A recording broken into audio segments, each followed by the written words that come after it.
It's time for the best coverage of the top stories in sports.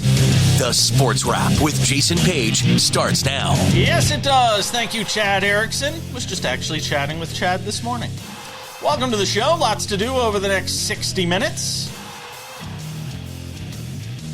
We got a busy one today. Kurt Helin of Pro Basketball Talk at NBCSports.com is in his usual Wednesday slot.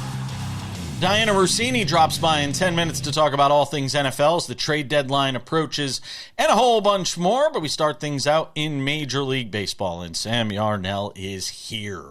There will be a Game 6, Sam Yarnell. No sweep, no ending in 5. We're going 6. I'm going to start doing the count. As the Toronto Blue Jays just continue to show their resiliency. And look, it was obvious that what took place in Game 3, it was more of an impact on the Dodgers because you had Ohtani, who was on base 9 times in Game 3. And you got Dave Roberts making a decision to put him out there for the 7th inning. And I even wrote on social media, go on my X account, you see it on the screen. After the 6th inning ended, I said, if you're Roberts, do you put him out there for the 7th? And I think he had a pretty good 6th inning, if I'm not mistaken. I don't remember. He might have struck out the side. I don't remember. But he got through the 6th inning, and he's around 90 pitches at that point. Roberts puts him out there for the 7th, and we see what happens. Gets into trouble. The bullpen comes in, coughs it up, and at the end of the day, it adds up to a 6-2 Blue Jays win. Game 5 on Wednesday night. Savage versus Snell, and we got a series, Sam Yarnell, that's for sure. I mean, the Toronto Blue Jays just continue with every win to shock the world. I mean, they've now doubled the amount of losses that the Dodgers had suffered in the 3 previous series combined. But, you know, and obviously you see what the numbers still are on this series, and I don't think anyone really thinks that the Blue Jays are going to win this now best of 3. Why? But it's great that they made it to this point. But my takeaway in all of this, and my takeaway from every single one of these games, and especially that the Blue Jays have won 2 of them, is that this is so good for baseball. This is so healthy for baseball as a sport.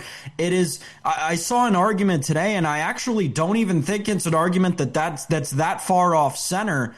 The United States may not be a top 4 nation for whom this World Series is the most important to. This World Series is absolutely growing the sport, Jason. And I am just so heartwarmed to see so many people talking about baseball. And in the age and day where you see sports and sports leagues fading away into controversy, it's Major League Baseball, America's pastime, that's becoming the world's pastime, and remaining the stalwart as the best sport on planet Earth. What has happened to you the last 2 days? Did Bob Costas enter your body or something? What is happening to you? Oh my God! Where is Sam? I need Cynical Sam back. Somebody call me. I need Cynical Sam. That's your new nickname, Cynical Sam. I need Cynical Sam back because I don't know this one. You mentioned something, though, in this, and I only planned on talking about this at the end of the segment. If we gave Rob Manfred truth serum, I think his wish for this series is 7 games and Toronto wins. Now, I know the Blue Jays have like the 5th or 6th highest payroll, but you know what happens if the Dodgers win this series. And you're already hearing it before the series started, and that is, baseball is in so much trouble. We need a lockout. We need a change to the system because the Dodgers can spend $1 zillion and defer contracts and defer payments, and it allows them to do things that maybe other franchises can't do. That you've heard it as much as I have, Sam. So there is that argument that Toronto winning, even with the 5th or 6th largest payroll, whatever it is, $230 million, is still better for baseball than the Dodgers winning the World Series. If Rob Manfred had it his way, he'd have a different World Series winner every year for 15 years. I think he'd rather have that. As much as you just talked about not knowing this version of Sam, you just connected the 2 dots as to why I feel the way I do about this World Series, why I'm so high on the Dodgers, why I'm so convinced that the Dodgers will win. I want there to ultimately be a salary cap in baseball. I don't think sports leagues can function in 2025 without putting limitations on owners and what they can do year in and year out. I think the only way that you solve that at this point is have the Dodgers win the World Series. Because like you're saying, Jason, there is an element of Rob Manfred that understands that, hey, if the Blue Jays win the World Series, there's seemingly no fight that can happen anymore between the owners and the players. There's no argument that can be made for a salary cap because you just had the anti-salary cap team built to win in the playoffs lose. Well, here's the thing, Rob. They were the same team last year, and they actually did, and they dog-walked the competition all the way to the Commissioner's Trophy. So, yes, the cynical part of me is the reason I am convinced that the Dodgers are going to win, because I do think that we need a salary cap. We need stars to stay in small markets. We need an NBA style of contractual obligation between team and player, where teams, instead of this weird arbitration system, have an option to extend guys who they've homegrown. There's a lot of stuff that we could get into about the future of Major League Baseball, Jason, but I will say that my rooting for the Dodgers is all based in cynicism around the sport. Did Dave Roberts screw up last night putting Ohtani out there for the 7th? Would you have? Here's the thing. I know it's look. I know it's hindsight being 2020, but it's not for me.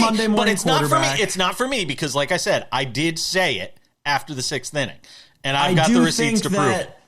But I understand. But I think that there wasn't a wrong answer in my mind. I don't think that you could justify doing either thing, and here's why. You would come off of playing a doubleheader less than 20 hours ago.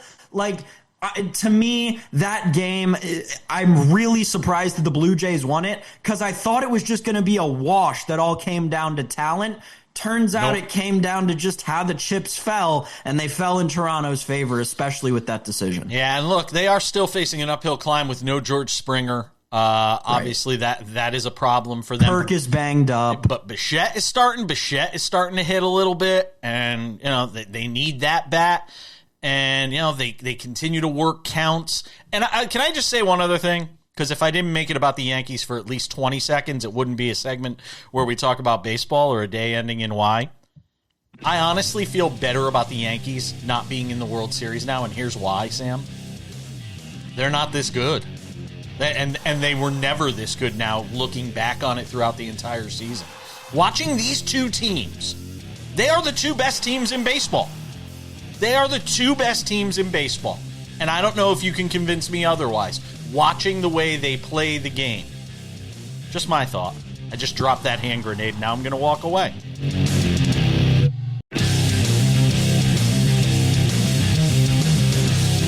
Welcome back to the show. I feel like I just did a show.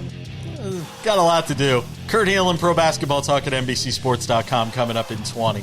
But let's spend some time with our friend Dianna Russini, as promised yesterday on the show.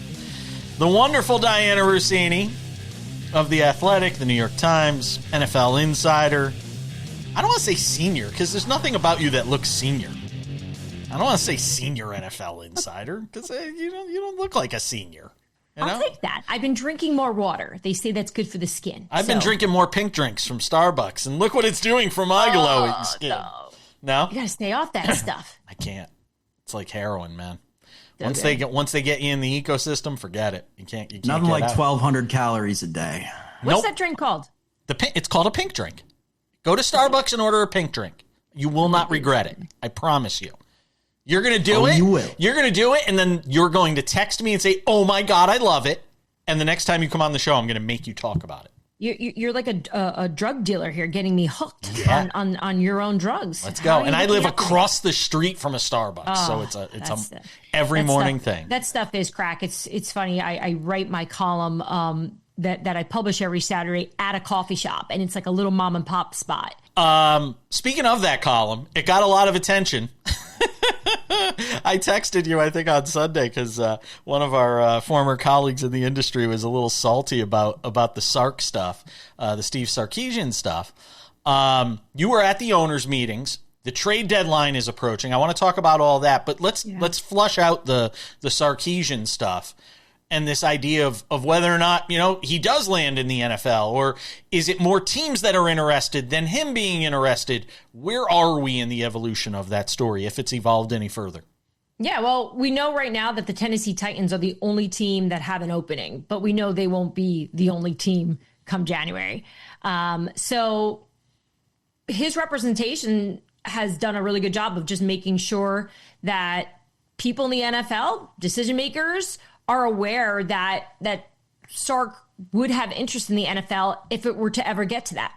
Right. So this doesn't mean that the Tennessee Titans have strong interest in Steve Sarkisian. They're just putting together a list right now of candidates that they are planning on meeting with, having conversations internally about what they want the direction of this organization to go in. Do they want to go defensive minded? Do they want to go leader of men? Do they want to go offensive minded? Right. Because you've got, of course, Cam Ward, who they still have a lot of confidence in his ability. So the Sark name, and I got a lot of feedback on whether or not he would be a good fit in Tennessee. I think Titans fans were excited about the idea of it.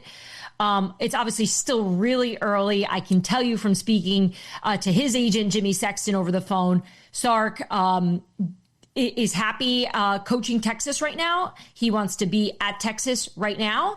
And so we'll just see how it goes. So this is really just a matter of just making sure all the options are there, Jay. Dianna, you've done a lot of reporting around the A.J. Brown and the Eagles situation, despite the impact that it could have on your personal life. I'm curious, what's the latest update? Obviously, A.J. was out last week with the injury. What's that relationship like between him and the organization right now? So the Philadelphia Eagles will tell you that unless it's a blockbuster offer, they are not moving A.J. Brown. We're about a little less than a week away from that November 4th trade deadline. And A.J. Brown's name is out there because it's very obvious to everyone watching and anyone that's following the Philadelphia Eagles that he's not happy, right? Why isn't he happy? Because he's not part of this offensive game plan consistently for all 4 quarters. He feels he's only getting used in those tight situations or when they need him.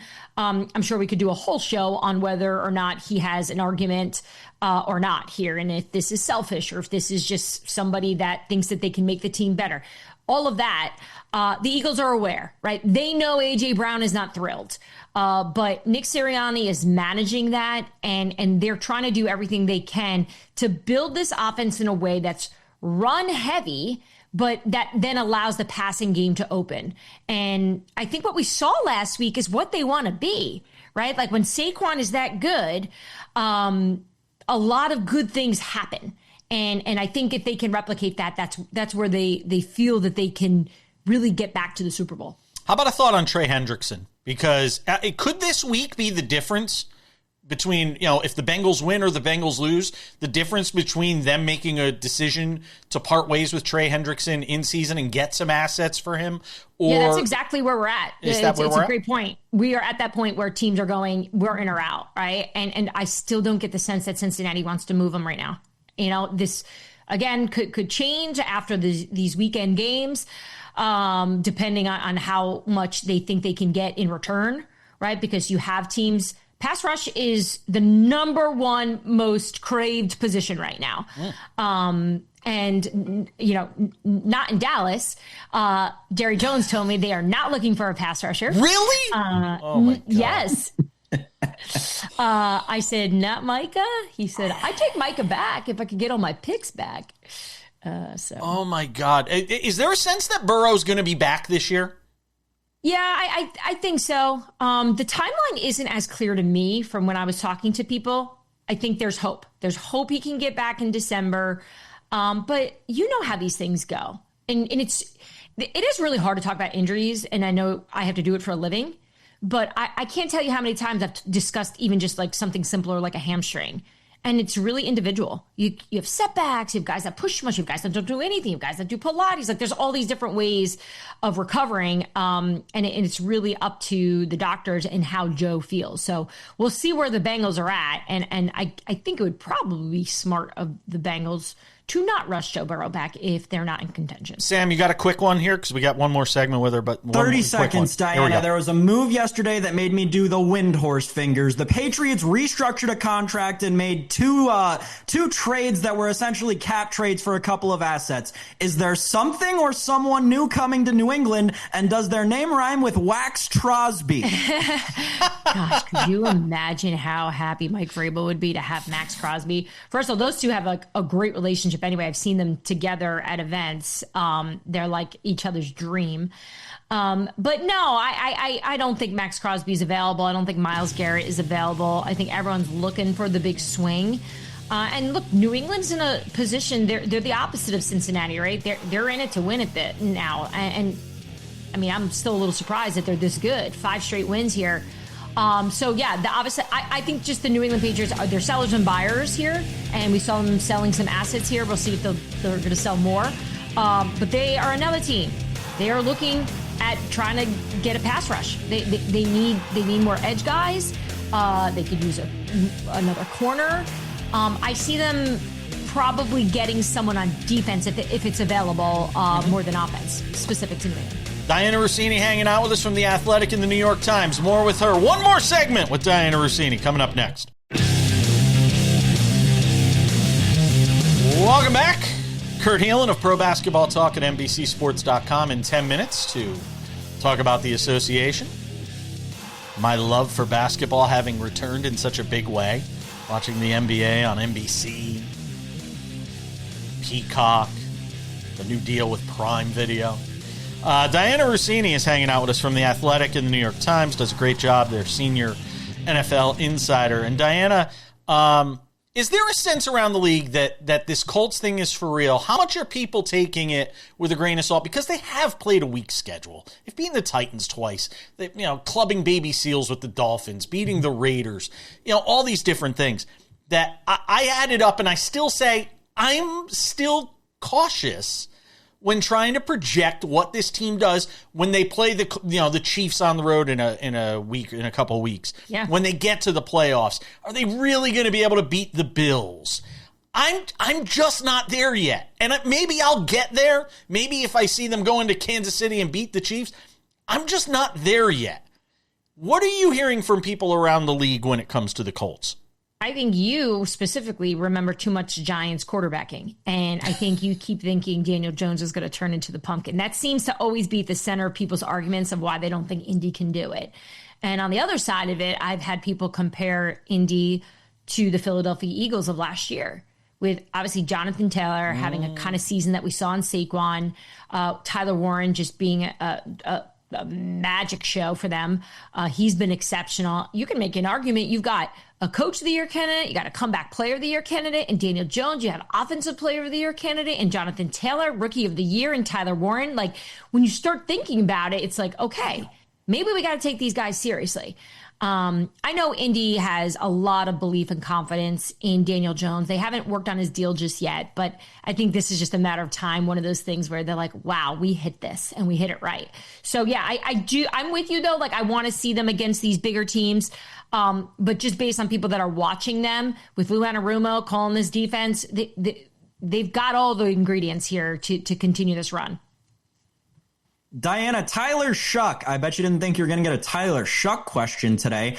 You report earlier in the week that the Saints are obviously turning to him as their starter. I'm curious, do you know anything about what the relationship's like between the Saints and Spencer Rattler at this point? It seems like there's some tension there. So going back to Tyler Shuck, I laugh that you brought that up because I reported pretty early during the draft process that teams were hot on him. And we always talk on the show about like getting kickback from people like, what are you talking about? You're dumb. You don't know. And that was like one of those buzzy names of quarterbacks that teams were hot on. And the Saints obviously went out and drafted him.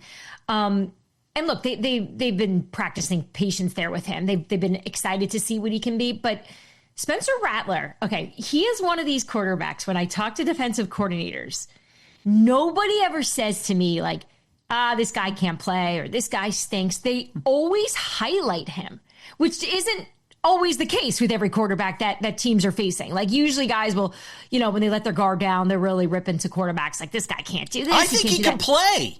And Spencer's not perfect, right? But he does enough to scare teams, and we've seen him do it.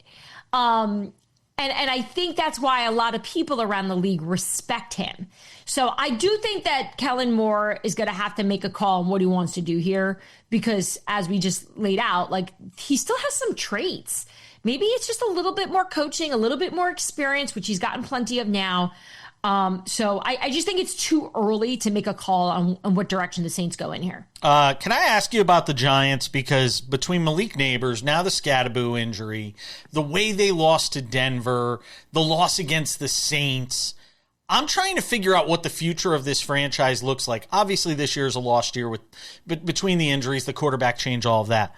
Is Brian Daboll? I thought he was safe. But now I'm watching, and I'm just not so sure. Is there a sense around that organization? Is he coaching for his job here over the next 7-8 weeks, or is this thing, has the die already been cast and they basically drafted the quarterback who's going to be the next head coach's project? Yeah, I don't think that they're having discussions about that. Just talking to people in New York, they're so just focused on every week. And how could you not think that Brian Daboll's in trouble after just the way this has gone? Yes, there has been bursts of excitement and jolt because Jackson Dart can play. But at the end of the day, they've got to win. And they're not winning. This Eagles game, to me, I just thought it was so much bigger than it felt even in the neighborhood I'm in, which is Giants land, just because I knew that, or I thought at least, that this would really tell you the direction that the Giants were to go. And if they could beat the Eagles, they haven't swept them in like 20-something years. It just would have been an incredible feat. And to be able to bounce off such a heart-wrenching loss to the Broncos. So I do think that this is going to be the game we look back on that kind of spun the Giants off the track of what could have been, I think, some optimism, right? If they don't have these injuries, I think this is a different situation. And maybe this is something John Mara considers at the end of the year, but just knowing that things weren't even that great last year, I have a hard time seeing, them being all in on Brian Daboll. I still think we got to wait to see how the season goes. Dianna, everyone's talking this season about how teams we don't have as many standout teams as we do, and the parity is at an all-time high. Going into the trade deadline 6 days from when we're recording this, how do you think that affects how much action we see? Will there be more, less, just as much? Yeah, I've had many GMs tell me to chill out on the trade deadline talk. Like, you are so much more excited about this than we are, is kind of the tone I've been getting.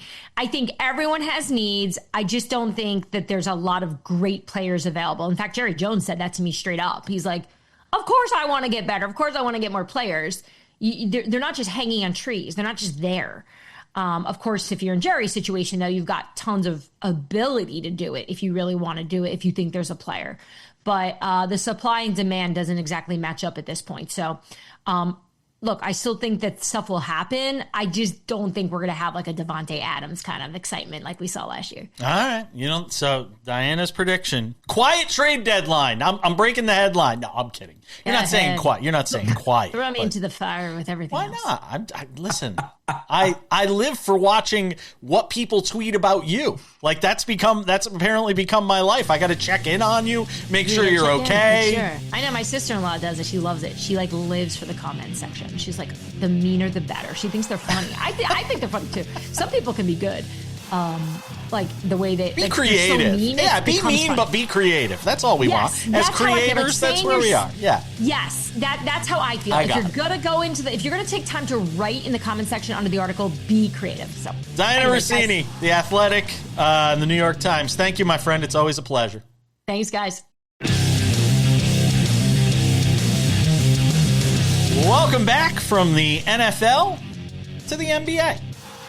One of my favorite things we do on Wednesdays on this show is bringing Kurt Helin of Pro Basketball Talk at NBCSports.com. I was having this conversation off air with Sam, and I'll bring it on the air briefly. I have fallen in love with the NBA again, Kurt. Like, I like the NBA, and you know I'm into it, and I follow it, but I'm watching early season games. I am falling in love with this sport again. And Sam actually said it before I got to spit it out. It's NBA on NBC. It's the nostalgia. I didn't think it would grab me this way, and it has. I'm not saying this because we have you on and you work for NBC or any of that. I don't carry water for anybody. But even the Prime Video stuff, I'm falling in love with this sport again. And another big part of the reason why, and you and I have had conversations off air about this, is Wemby. Yeah. He has become must-see TV for me. You know, there hasn't been somebody like that in the NBA that's made me want to tune in and watch them every single time, like Victor Wembanyama is right now, and what we've seen from him through the first 4 games for a Spurs team that's 4-0, for Wemby, whose MVP numbers on the odds went from 22-1, I think, before the season started, to now being the second favorite behind Shai Gilgeous-Alexander. I mean, there is a movement underfoot here, Kurt Helin, and Victor Wembanyama has to be the story of the first week of this season. He absolutely is. Like, it's been amazing. It's funny, by the way, you're listing the odds, and once again, I'm like, Nikola Jokic has had like 2 triple doubles in 3 games, but it's like we forget about it for granted. Oh yeah, he did that again. But he has been brilliant this year, and it's not like his handles got tighter, right? Like all of a sudden he is dribbling like he's a Curry, right? He's just putting it between his legs and doing step back threes. But more importantly, he got stronger. And you remember he would get in and kind of back guys down. He'd get to about 7-8 feet, and then he'd shoot that fadeaway, right? And he's so tall he could get it off, and he hit a fair amount of them. Not anymore. Like, he is just so strong right now. He's putting your shoulder. He put it into Anthony Davis, who's a big guy. He is going through guys, getting to the rim. The stat that's my favorite so far, and I did not look at this before I came on, but as of like 2 days ago, if Wembanyama were just his own team, he would have been 7th in the league in dunks. Like, he had more dunks than 23 teams. He's like the California. He's like the state. He's like the economy in California. It's like the 5th largest in the world. Yeah, exactly. Yeah. It is. He's been brilliant, and they've got great play around him, which is the other reason they're 4-0. Stephen Castle's been great. Yeah. Dylan Harper's looked fantastic off the bench. They got all these big guards, but he is must watch now, because every game you're like, last night he had like a 360 alley-oop dunk thing, and you're like, how do you do that at period, let alone at 7-5? The AD thing you mentioned is so important to me, because I know it was only game 1, but that's an all defensive league player. Yeah. And AD looked like he had no answer, none at all, for what Wemby was doing. And if he's doing that to him, what the hell's he going to do to the rest of the league? Go ahead, Sam. Well, I'm so glad you mentioned their guard play, Kurt, because it leads me to this question. It's what I keep coming back to with the Spurs this year. What is this team, this organization going to do, not necessarily in a bad way, when De'Aaron Fox comes back? They've been getting such good play out of Stephon Castle, Devin Vassell, even Dylan Harper, right? Who falls out of this rotation? What are they going to do when they get De'Aaron Fox back? They're going to play all 3 of them, because you kind of forget, Stephen Castle's a 6'5" guard. Dylan Harper, I believe it's 6'6" or 6'7". Like, you can play them together as a 3-guard lineup and basically have a wing because of the size on them, and you can still defend at that size. And Harper and, well, all 3 of them, frankly, defend pretty well as guards. So you can get away with it. But, Sam, you're not wrong long term. Long term, they're going to trade one of them in a couple of years for a big wing. Like, they're going to need to go get a wing, with all due respect to Devin Vassell and Keldon Johnson and stuff. Like, they're going to go get somebody, and they'll trade one of them to do it. They're not going to be able to pay 4 guys the max. So, like, they're going to trade one of them. But that's a good problem to have, man. It is a very good problem to have. Outside of Wemby, in this first week of the season, what has opened your eyes the most? There was some concern about Embiid and what we saw with him in the first game of the season, but you're slowly starting to see him work his way into form. It feels like the DJ Edgecombe stuff, the DJ Edgecombe stuff. What has sort of stood out to you here in the first week?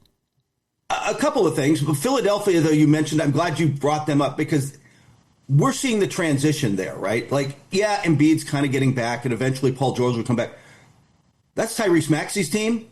And he and VJ Edgecombe and Quentin Grimes have formed a really great backcourt. And by the way, they've got another guy coming. Like, they've still got guards injured who are coming back. This is going to be a guard-driven team that gets whatever it gets out of Embiid, and it's going to be good. Look, they're not going to stay undefeated. They're not probably at the very top of the East long term, but they've started out great, and you can see the future now. And now it's a question of kind of how you pivot to that.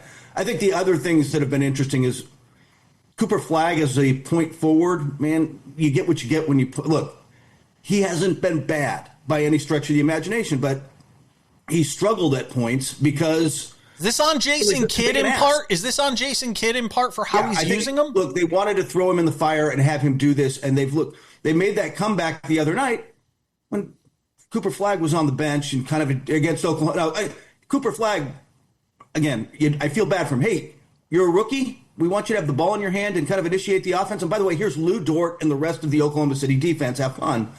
But D'Angelo Russell gets in. Some other ball handlers get in for them, and they just look better, and they've kind of got to start playing that way and Cooper's going to be a wing. He's going to be a 6'9" wing who can shoot and do all this other stuff and be a second ball handler.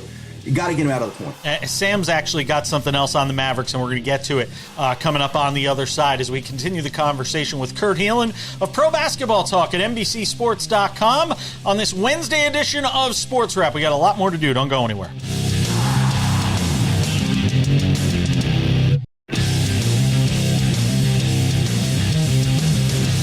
Kurt Helin put me in a bad mood in between the segments talking about the Knicks. You and my wife should talk. That's like her day. So yeah. I might avoid the Knicks in this entire 2-segment thing. I really might. We were talking about the Mavericks. We were talking about the Mavericks to end the last segment, and Sam, I know you had a follow up on the Mavs. Go ahead.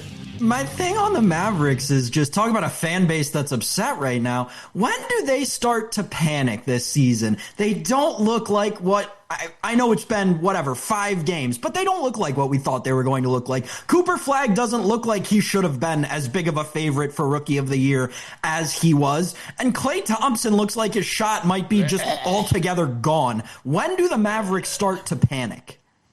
I tried so hard to talk my daughter out of taking Klay Thompson on her fantasy team, and I couldn't stop her because he's such a big name. And now I'm like, yeah, I'm sorry. I can only help you so much.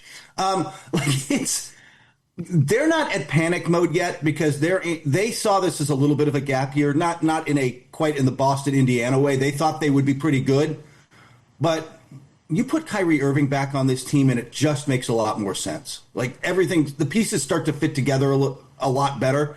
Their problem is when you trade away Luka Doncic for Anthony Davis, outside of everything else, you just got older. You made your window really small because Davis is only going to be able to do this for a couple of years. So you throwing away a season or even half a season on that is just real trouble. And if they're going to throw away this year, they've got to find a way to make it all fit next year because their window is too small. And even if they're playing well, I'm not sure they can play with Oklahoma City and Denver and everybody, the Spurs now and whoever else you want to put at the top of the West.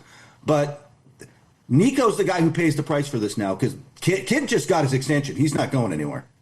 We're a week removed from this sports betting, gambling controversy that has gripped the sports world and obviously the NBA as well.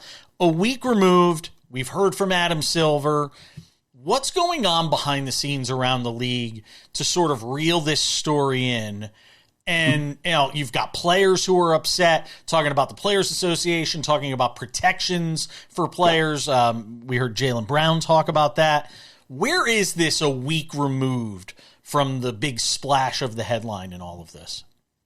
It's still being talked about around the league. And I'll tell you the two things everybody's talking about mostly are, A, injury reporting, which Adam Silver sent to this.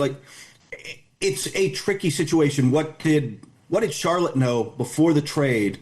What did the league? The league knew. They were investigating Rozier when he was traded to Miami. They didn't tell any of the teams. It's unclear if they told Charlotte, but they didn't tell any other teams that he was still being investigated by the FBI, which would have been a red flag going into that trade. So that kind of information flow and the transparency and injury transparency is a question. But I'll tell you the other thing everybody thinks. There's more to come. And it may not involve big-name NBA players or whatever, but, you just arrested 30 plus guys, some of them are going to flip, or you're going to get their phones and tap their phones, and that's going to be something else.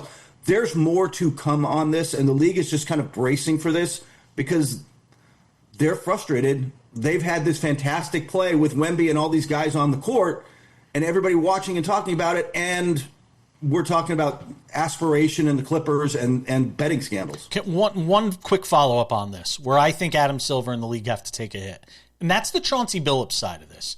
You had a prominent poker player years ago talking about the fact that he knew of this rigged poker game that Chauncey Billups was involved in. The league can't feign ignorance here and say, we didn't know anything about this. Did they drop the ball on this in either investigating it further or sticking their heads in the sand? Help me understand that. That happened with Billups when he was a broadcaster, basically, right? But he wasn't the coach of a team, wasn't involved with the team so directly like that. So because of that, I don't think they felt they had to investigate. But I will tell you that he's not. Here's what I have heard, and I'm not going to name names because I'm here, but he is not the only professional athlete, and it's not all NBA. There's a lot more. Oh, we've heard the Antonio Gates stuff. I mean, Kevin Garnett. There's a whole bunch of that that's going to come down. And by the way, you can check out the story at NBC Sports since we're plugging my stuff. I did a story when Portland was in town talking about how Thiago Splitter and them have really, as a team, they've done it. They're 2-2. They put their head down. They're just trying to take the next steps forward and playing pretty well. Sam, take us home. Kurt, another team that's seemingly treading water in the absence of a prominent figure in their organization, good spin by me, is the Lakers without LeBron. Austin Reeves, I mean, this guy's on fire right now. My question is this: does the organization view Austin Reeves as a formidable number 2 option to Luka Doncic in the inevitable post-LeBron era? Or do you think once LeBron leaves, whenever that may be, this year, next year, the year after, whenever, they'll have to go out and try to sign another name brand star? If you by inevitable, you mean LeBron's gone next year? Yeah, probably. That was one of their questions this year. And the question isn't just like he's putting up numbers. It's if he's the number 2 next to Doncic, do we have enough defense around them? Because neither of those are really good defenders. And right now, LeBron's, frankly, can dial it up for stretches. He's not a great defender either. So, like, do you have enough with DeAndre Ayton and whoever else you're going to put out there? DeAndre Ayton, stop. So, I think long-term that is the question. But the way he has played so far, the answer might be yes. It might be, hey, it's Luka and Reeves and everybody around them, and that's kind of the long-term plan there. And they've got to decide if Ayton or if Jared Vanderbilt or if who else fits on the Rui Hachimura. Which of these guys is part of what's next? Social media, come and get me. I had the Knicks winning 60-plus games after they started out 2-0. Now they've lost their last 2. They looked great in the first half. Just fire Mike Brown already. I'm done. I love Knicks fans. Kurt Helin, Pro Basketball Talk at NBCSports.com. You are one of one, my friend. Thank you as always. We'll talk to you next week. Take care, Jason. Take care, Sam.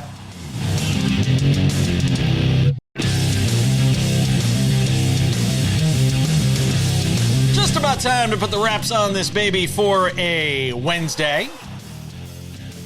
Before we do, a couple of quick reminders. If you have not done so yet, make sure to subscribe to the SportsWrap with Jason Page podcast, available on all your favorite podcasting platforms. Spotify, Apple Podcasts, YouTube Podcasts, iHeartRadio, TuneIn, Odyssey, Amazon. Anywhere you get a podcast, you can get this show. Monday through Friday, 45 minutes. Make sure to go and check that out. Subscribe. It's free. It's easy. We appreciate it. Also, the SportsWrap with Jason Page YouTube channel. I'm telling you, it just continues to grow. Frankly, all the SportsWrap platforms between the YouTube channel, SportsWrap Jason Page on TikTok, SportsWrap Jason Page on Instagram. It is the way to stay in contact with the show. Clips from the show, SportsWrap shorts, the entire show available on YouTube, Monday through Friday, commercial-free, 45 minutes. Go and check it out. It is fantastic, I promise you. And without any further delay on this Wednesday edition of the show, time for some odds and ends. Odds and ends, Sam Yarnell. I have been dying to talk about this since Saturday. Okay, I've literally been chomping at the bit to talk about this. And I teased it yesterday on the show.